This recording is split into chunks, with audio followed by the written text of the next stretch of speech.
বন্ধুরা বলো তো, প্রথম 50টি জোড় সংখ্যার গড় কত? এক্ষেত্রে এই প্রশ্নের উত্তর যদি মুখে মুখে দিতে হয় তাহলে বন্ধুরা তোমরা একটু খেয়াল করে দেখো, বলা হয়েছে প্রথম 50টি জোড় সংখ্যা। বন্ধুরা এইভাবে যদি প্রথম থেকে বলা হয় এবং নির্দিষ্ট কোনো সংখ্যা বলা হয় তাহলে মুখে মুখে উত্তর দিতে হলে শুধুমাত্র যে সংখ্যাটি বলা হবে তার সাথে 1 যোগ করলেই গড় পাওয়া যাবে। অর্থাৎ প্রথম 50টি জোড় সংখ্যার গড় হলো 50 যোগ 1 সমান সমান 51। যদি বলা হতো প্রথম 30টি জোড় সংখ্যার গড় কত, তাহলে উত্তর হতো 30 যোগ 1 সমান সমান 31।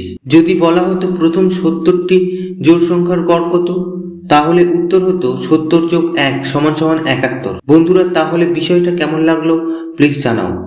গড় নির্ণয় করতে গিয়ে হিসাব না করে মুখে মুখে যে উত্তর পাওয়া যায় তা তোমরা কি আগে জানতে? তাও প্লিজ কমেন্ট করে জানাও।